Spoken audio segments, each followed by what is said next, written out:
Yo, what's up guys? Welcome to another Self-Working Saturday.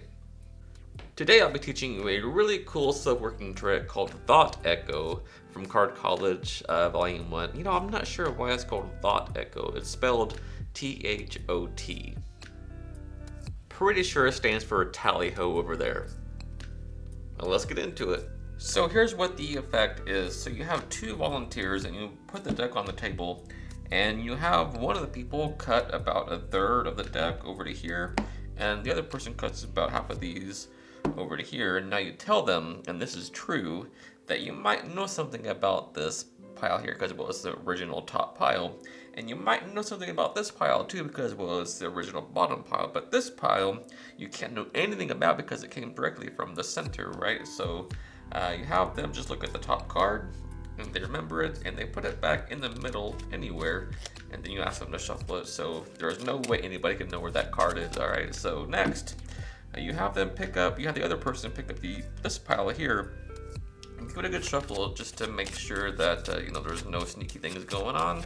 Just bring a new card to the top of the pile, which they look at and remember, and then somebody can pick up the middle pile, give you the shuffle as well, and then bury this pile here, and then put the rest on top. They can even shuffle again if they want to, just for good measure. Now, everybody has to agree that there is no way anybody could know where the cards are, but there is a way, because you just take the deck and you say, look, I'm gonna try to find your card, try to get a good sense of what the card might be. Oh, I think it might be this one here. And then let's see the other one. Oh, let's do this one right there. I think that's the one right there. And for the first time, what was the card that you were just thinking of? The Ace of Spades. There it is. And you, the Ace of Diamonds. There it is. Alright, so this effect uses a key card. Well, 13 key cards.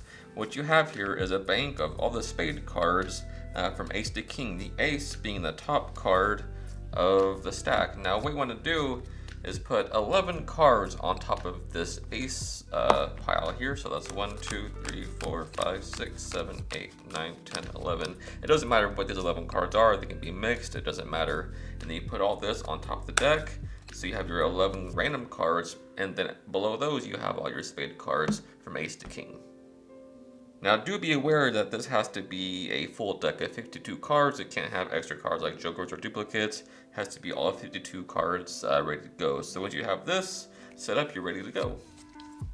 So you put the deck on the table, and you can show some cards like this just to show them that there's no setup or anything, just by showing some bottom cards. But don't spread too far because then they'll see all the spade cards, right? So just kind of flash and say, look, got deck of cards here, try something pretty cool here.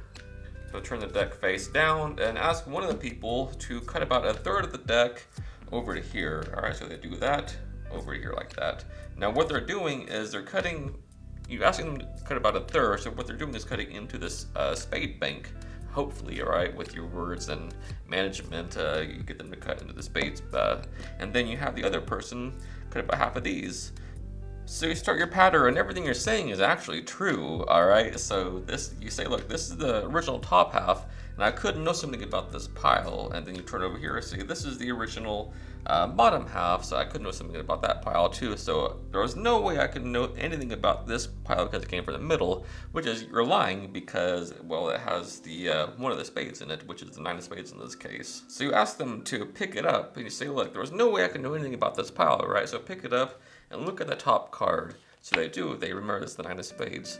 And then I'll leave it face up so we can follow along, right? And you have them put it anywhere in the middle, and this is such a good moment here. They put it back in the middle, and then they shuffle the pack. You ask them to shuffle the packet up. So, yeah, I mean, they're thinking to themselves, no way, there's no way you could find this card now, which is, I mean, the first time I read about this trick, I was fooled just by reading it.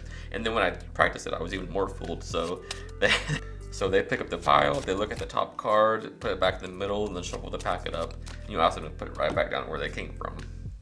Now you go to the other person and you say, pick up this pile here, and they're picking up pile A. Alright, so they pick it up, and you say, just so I can't have any idea what the top card is, give it a shuffle. And you're being very fair about all of this, right? So they give it a shuffle, and you look at the top card, in this case, the 7 of clubs. and they put it back down. All right, so now you see, ask one of the people to pick up the middle pile, give it a good mix, and just so that I can't have any idea what that bottom card is, slap it on top of your card. So they do that, and they put it on top. Now ask them to pick up the last pile, and if you want to, you can have them give it another mix just for good measure, right? I sometimes do that, so they give it a good mix. All right, so now you're in a very good position because they shuffled all the piles and then looked at their cards and shuffled again, so it seems very impossible.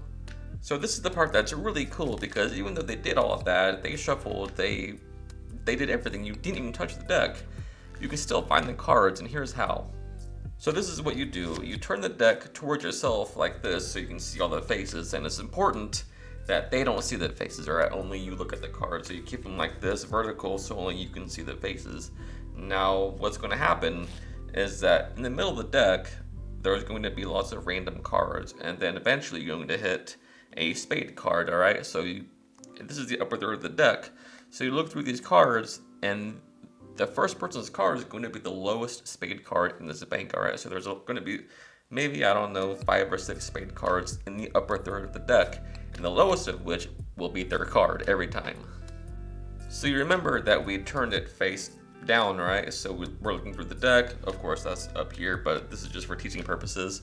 You see your first spade card, which is the king, and then you just keep looking through for the lowest spade. In this case, it'll be the 9 of spades, which we have reversed. Every time it works like that. So you're spreading through, and you see your first spade card. You're looking through, determining which is the lowest, and you say, ooh, I think I have a feeling about this card right here, and you just put it face down on the table. Now, to find the other person's card, what you do is you add a 10 to the value of the first person's card, so in this case it'll be 19. Of course, Jack is 11, Queen 12, and King 13, so if they pick the King, it would be 23.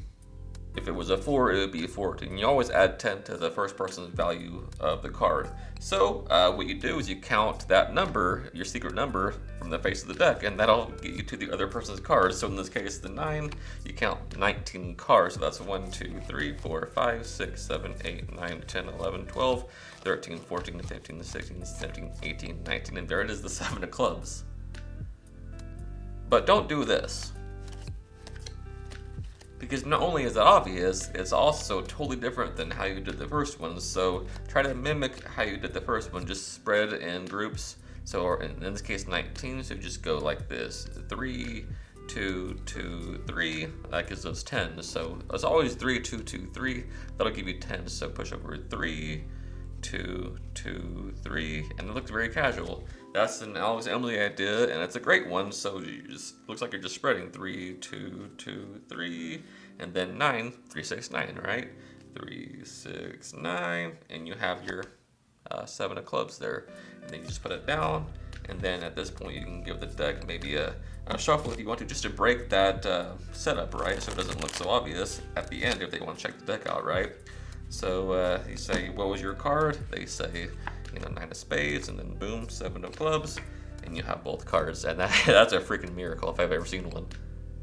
Alright guys, thanks for watching this video, and I hope you learned something new, and I hope you really got something out of this video. Until next time, happy practicing. I love you guys.